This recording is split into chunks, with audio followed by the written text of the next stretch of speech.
Bom, então eu sou o Lineu, faço a disciplina de Teoria de Aprendizado Estatístico com o professor Anderson Mara, faço doutorado no programa de pós-graduação em Informática, e essa aqui é a gravação do Teorema da Função de Regressão, que é a nossa atividade um do curso da disciplina, né? Então, antes de começar, chegar no teorema propriamente dito, aqui uma introduçãozinha, né? Começando pelo objetivo do aprendizado, focando especialmente no problema de aprendizado supervisionado.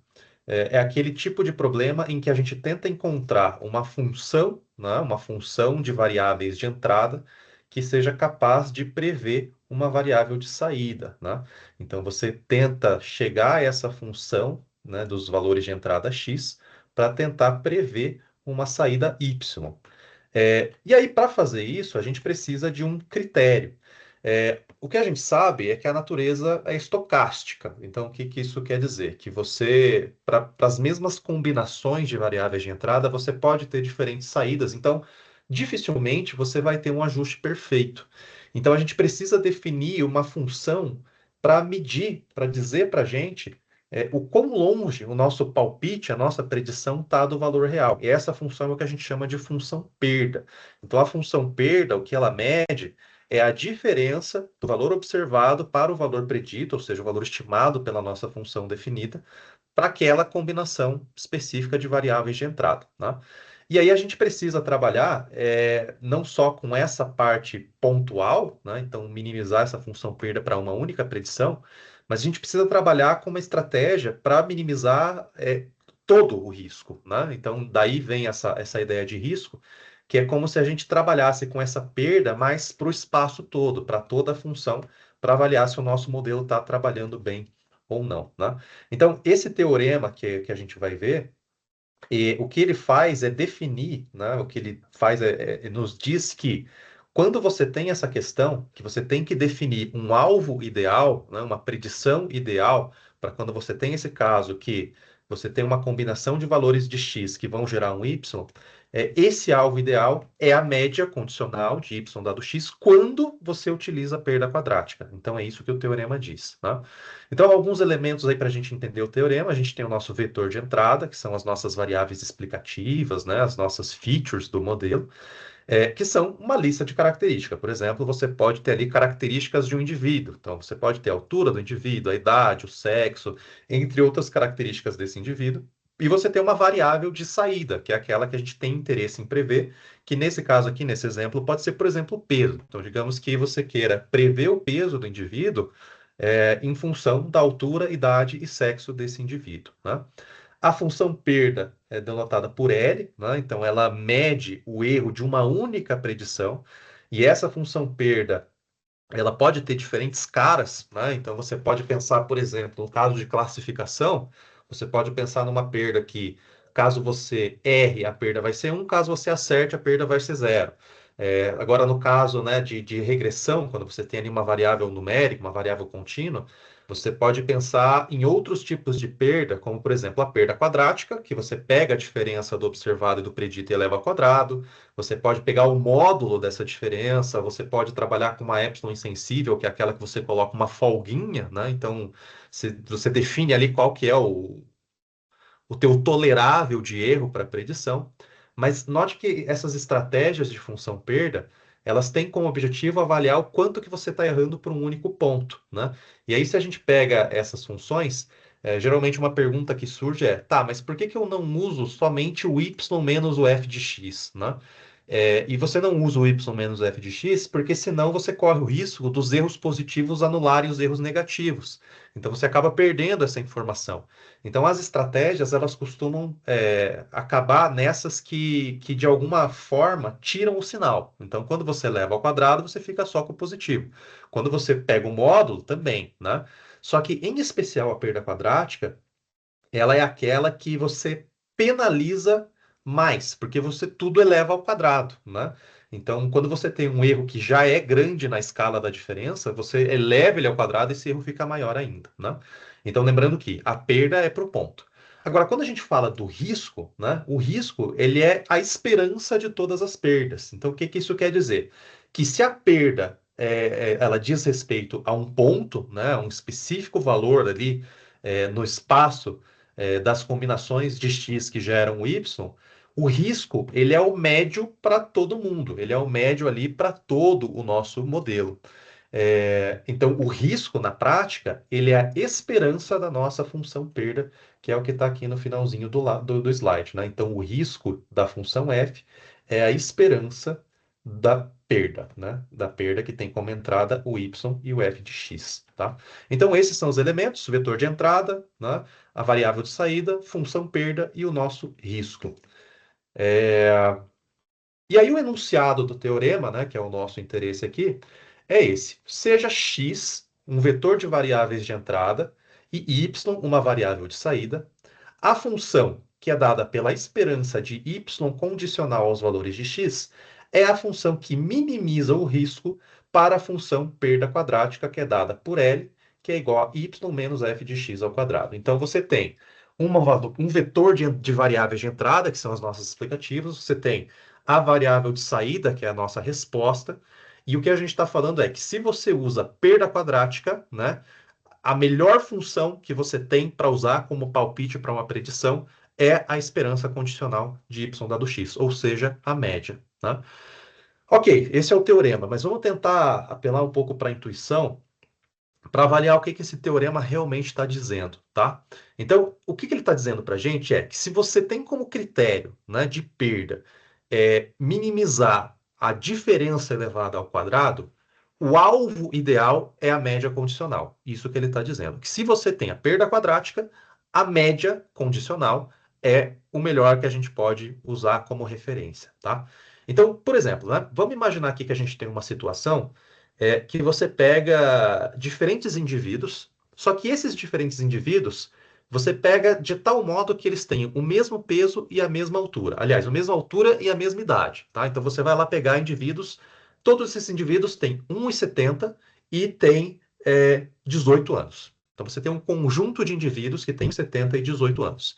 Na prática, esses indivíduos eles podem ter pesos diferentes. Então veja que por mais que você esteja fixando as variáveis de entrada, né, no caso ali a altura e a idade, você pode ter saídas diferentes. Porque você tem variabilidade no processo, não é determinístico. Então, mesmo que você pegue a mesma combinação de explicativas, na prática, na natureza, você pode ter desfechos variáveis, né? Você pode ter que um indivíduo com essas características vai ter 70 quilos, outro indivíduo vai ter 80 quilos e assim por diante, né? Então, nesse contexto, quando a gente está tentando prever esse negócio que podem ser diferentes variáveis, a gente precisa escolher um único número para ser a nossa previsão, né? E aí perceba que se você tem esse contexto, né, fica com isso na cabeça de indivíduos com a mesma altura e idade podem resultar em diferentes pesos. Se você dá um chute de um valor mais alto, por exemplo, eu vou prever que esse cara tem 90 quilos. Você vai errar muito para os valores pequenos. Agora, se você fizer o contrário, se você chutar que o peso predito é um valor pequeno, como por exemplo 50 quilos, você vai estar errando muito para o cara que tem um peso mais alto. Né? Então você tem que achar um meio termo desse negócio. Então, como a média tem aquela interpretação de centro de gravidade, que é justamente o que equilibra a distribuição ali, né? Equilibra, no caso, essas distâncias ao quadrado, o resultado vai ser o menor erro possível. Então a ideia é essa, é que se eu tenho esse contexto, né, que eu pego, por exemplo, uma fatia do meu dado, em que eu tenho os indivíduos com os mesmos valores de entrada, eles vão ter diferentes saídas, o melhor que eu posso fazer é pegar a média. É isso que o teorema está dizendo, tá? E agora a atividade consiste em fazer a demonstração, né? Então vamos começar aqui pelo passo 1, que eu chamei, que é o risco total, né? Então, o que é o risco total? O risco total, ele considera todos os valores de x e todos os valores de y ao mesmo tempo. Então, é aquela definição de que o risco da função f é dado pela esperança da nossa função perda. Né? Nesse caso aqui, a nossa função perda é dada por essa carinha, mas ela poderia ter outras carinhas. Poderia ser, por exemplo, o módulo de y menos f de x, ou alguma outra função que faça para a gente essa mensuração de quanto que você está errando. Então veja que o risco total, e isso aqui vai ser importante para a forma que eu estou abordando esse problema, ele pode ser interpretado como a média dos vários riscos locais. né? Então, é essa ideia que eu tentei falar aqui no slide anterior, que é, imagina que você pega uma fatia do teu espaço de dados, ou seja, o que é essa fatia do espaço de dados? É aquela que você tem os valores de x fixados para avaliar o que acontece com o y, né? Então, a estratégia que eu vou usar aqui, que foi a que eu achei mais didática para resolver esse problema, é que se você quer que o risco total seja mínimo, o que você precisa garantir é que é, eles sejam os melhores para cada fatia individual, ou seja, para cada combinação específica de X. Então, no final das contas, o que eu estou dizendo é que se eu consigo minimizar o erro dentro de cada fatia, dentro de cada possível combinação de X, o erro total vai ser minimizado. Tá? Então, foi essa a estratégia que eu usei, a estratégia que eu achei a mais didática. Então, o que eu vou tentar provar aqui é que se eu pego uma fatia, eu consigo minimizar essa fatia e isso vale para todo mundo, tá? Então, seguindo essa analogia do foco na fatia, o que eu propus aqui foi o seguinte: a gente esquecer, né, todos os possíveis valores, tentar minimizar aquela função toda e pensar justamente nessa ideia, que você fixa os valores de x, né? E como x está fixado, a função x, né, quando você fixa os valores de x, a f de x é um número constante. Por quê? Porque você tem uma função, quando você coloca os números naquela função, vai sair um número, né? Então você tem que entrar com as entradas e você vai ter uma saída. Essa saída é uma constante, tá legal? Então, essa constante, para fins também aqui da nossa demonstração, eu vou chamar de C, né?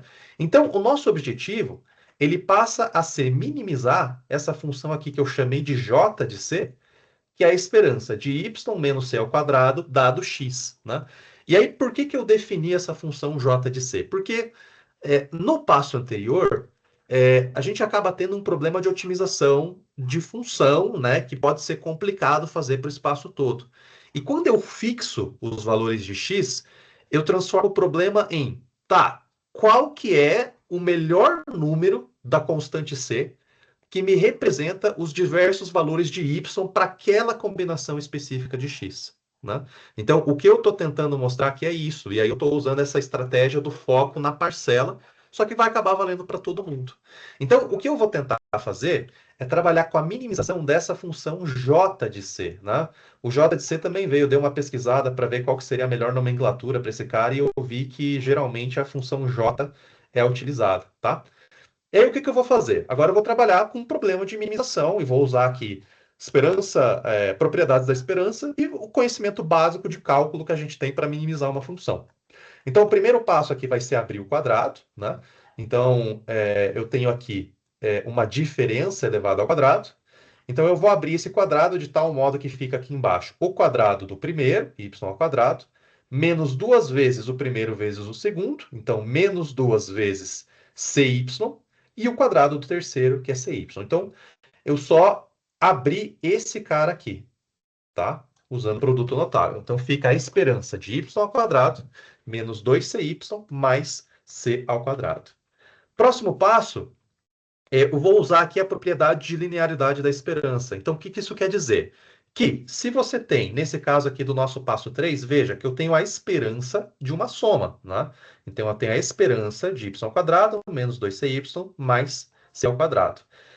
O que eu posso fazer é abrir esse cara usando a propriedade de que a esperança da soma é igual à soma das esperanças. Então, o que eu vou ter? Eu vou ter que esperança de y ao quadrado se mantém, né? Vai ficar a esperança de y ao quadrado dado x. Esse cara aqui é uma constante, né? Então ele sai fora da esperança e esse cara também é constante, sai fora da esperança. Então, no final das contas, quando eu abro aqui a esperança, eu vou ficar com a esperança de y ao quadrado dado x, menos 2c, que é uma constante, então saiu para fora da esperança, vezes a esperança de y dado x, mais o c ao quadrado, que também é uma constante. Esperança de constante é a própria constante. Então, a função que eu quero minimizar é essa aqui, né? E como que eu trabalho com a minimização de uma função, né? Eu vou derivar, vou igualar a zero e vou achar o valor da constante. Então, o primeiro passo aqui que eu estou fazendo, né, depois que a gente chegou a essa função, é justamente derivar essa função j de c em relação ao c. Então, aqui eu estou fazendo esse passo que é a derivada da função j em relação ao c. Então, note que esse primeiro termo aqui, ele não tem c. Então, a derivada dele é zero, tá? Esse segundo termo aqui, ele é um produto. E aí, como que eu faço a derivada do produto? Você faz o primeiro vezes a derivada do segundo, depois a derivada do primeiro vezes o segundo, né? E soma tudo isso. Então, perceba que quando eu vou fazer isso, o primeiro vezes a derivada do segundo, o primeiro se mantém 2c, só que a derivada desse cara é zero. Por quê? Porque ele não tem c. Então, o primeiro termo zerou. Então, quem que vai sobrar? Vai sobrar o segundo termo. Então, é o cara que eu derivo o primeiro termo, então, no caso, o 2c, que a derivada aqui vai ficar menos 2, né? Porque é menos 2c. E esse cara eu mantenho. Então, a derivada desse cara aqui é menos 2 esperança de y dado x. E o terceiro termo, que é o c ao quadrado, é uma potência simples, né? Então, a variável é c, então fica 2c, 2 menos 1. Então, o resultado é 2c. Então, a derivada da minha função j de c, que é essa cara aqui, ficou zero, porque esse cara zerou, menos 2 esperança de y dado x, mais 2c. Aqui eu usei a regrinha do produto, né, da derivada do produto, e aqui a famosa regra do tombo, tá? Então, a minha derivada da função j de c ficou esse negócio aqui, menos 2 esperança de y dado x, mais 2c. Próximo passo, igualar a zero, né? Então, eu peguei o resultado daquela derivada e igualei a zero. Então, eu tenho que menos 2 esperança de y dado x, mais 2c é igual a zero. O que eu quero descobrir? O valor de c, tá? Então, eu vou isolar o c.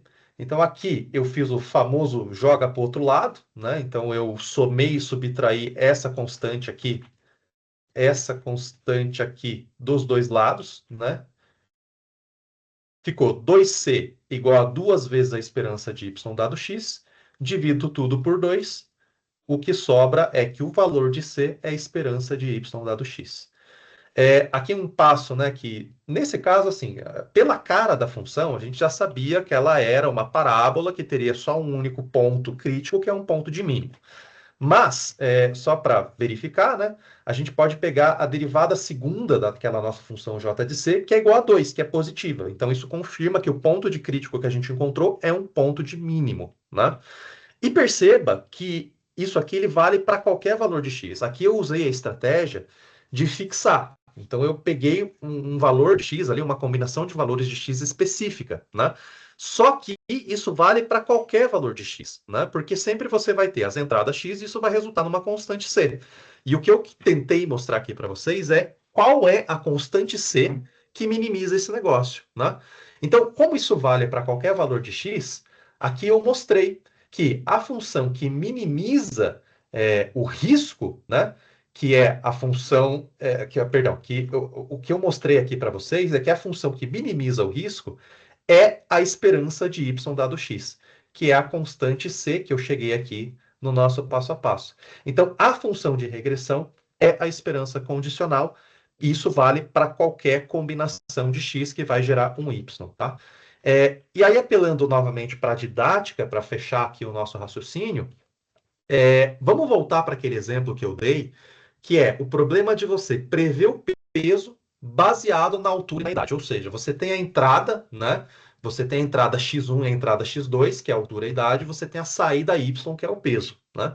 Então, em vez de tentar uma fórmula global ali, para tentar chegar a qual é esse valor ideal, o que eu fiz foi focar nas combinações fixas de altura e idade, né? Então, como se a gente pegasse novamente indivíduos que têm 1,70 e 18 anos e tentasse chegar a uma predição razoável para indivíduos com esse perfil, tá?